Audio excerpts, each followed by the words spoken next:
রাত ঠিক 12:23। গ্রাম জুড়ে গভীর নীরবতা। কুকুর পর্যন্ত ডাকছে না, যেন পুরো পৃথিবী হঠাৎ থেমে গেছে। দূরে পুরনো শ্মশানের দিক থেকে বাতাসে ভেসে আসছে একটা অদ্ভুত গন্ধ। সেই গন্ধে কেমন যেন পচা মাটি আর ধূপের মিশ্রণ। সেই রাতেই সোহেল একা বেরিয়েছিল, কারণ সে শুনেছিল গ্রামের একদম শেষ প্রান্তে যে পরিত্যক্ত লাল বাড়িটা আছে, সেখানে নাকি মাঝরাতে আলো জ্বলে। কেউ বলে ওটা মানুষের আলো না, কেউ বলে যারা ওখানে ঢোকে তারা আর আগের মতো ফিরে আসে না। সবাই তাকে নিষেধ করেছিল, ওই বাড়িতে যাস না, কেউ গেলে ঠিকঠাক ফেরে না। কিন্তু সোহেল হেসেছিল। সে এসব বিশ্বাস করত না। ভূত প্রেত এসব তার কাছে হাসির বিষয়। হাতে শুধু মোবাইলের ক্ষীণ আলো নিয়ে সে বাড়িটার সামনে এসে দাঁড়ালো। বাড়িটার গেট আধখোলা, মরচে ধারা লোহার দরজাটা বাতাস ছাড়াই আস্তে আস্তে দুলছিল। আশ্চর্য ব্যাপার, চারদিকে বাতাস নেই, গাছের পাতাও নড়ছে না, অথচ দরজাটা দুলছে। সোহেল একটু ইতস্তত করল, তারপর ভেতরে ঢুকে পড়ল। ভেতরে ঢুকতেই ঠান্ডা একটা হাওয়া তার শরীর কাঁপিয়ে দিল, যেন কেউ বরফ ঠান্ডা হাত দিয়ে তার ঘাড় ছুঁয়ে দিল। মেঝেতে ধুলো জমে আছে, বহুদিন কেউ পা রাখেনি, এমনটাই মনে হচ্ছিল। কিন্তু হঠাৎ সে দেখল ধুলোর ওপর টাটকা পায়ের ছাপ। ছাপগুলো সোজা সিঁড়ির দিকে গেছে। তার বুক ধরফর করতে লাগল।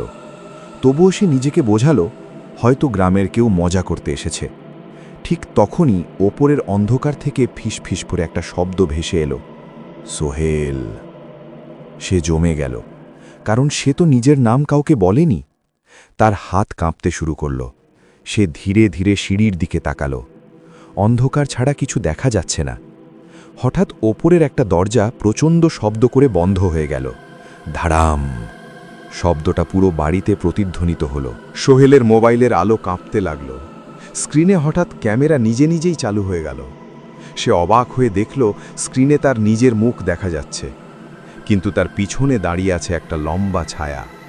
লম্বা চুল কাঁধের ওপর ঝুলে আছে। ধীরে ধীরে ছায়াটা তার দিকে ঝুঁকছে। সোহেল ভয়ে দ্রুত পিছনে ঘুরে তাকালো। কেউ নেই, ঘরে সে একাই। তার বুকের ভেতর যেন হার্ট বেরিয়ে আসবে। সে আবার স্ক্রিনের দিকে তাকালো। এবার ছায়াটা আরও কাছে, প্রায় তার কাঁধের ওপর মুখ। হঠাৎ খুব কাছ থেকে একটা ঠান্ডা ফিসফিসানি, তুই তো আমাকে ডাকছিলি। তার শরীর অবশ হয়ে গেল। ঘরটা হঠাৎ বরফের মতো ঠান্ডা হয়ে গেল। তার নিঃশ্বাস ধোঁয়ার মতো বের হতে লাগল। সিঁড়ি দিয়ে ধীরে ধীরে কেউ নামছে। ঠক ঠক ঠক, কিন্তু শব্দটা মানুষের পায়ের মতো না, যেন শক্ত কিছু মেঝেতে আঘাত করছে, যেন হাড় টেনে নামানো হচ্ছে।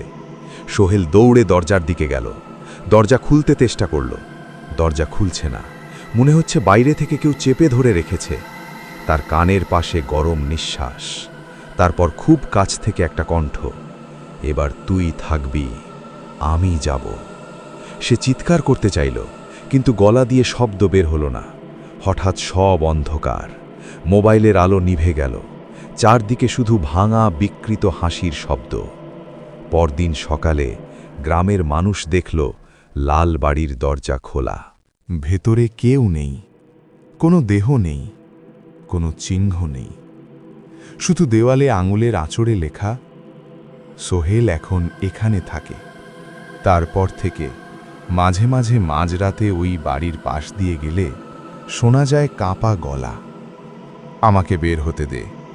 আর যারা সাহস করে পিছনে থাকায়, তারা শপথ করে বলে তাদের ঠিক পেছনে কেউ নিঃশ্বাস ফেলছিল। আর লাল বাড়িটা, সেটা এখনো দাঁড়িয়ে আছে, কারণ বাড়িটা কখনো ফাঁকা থাকে না।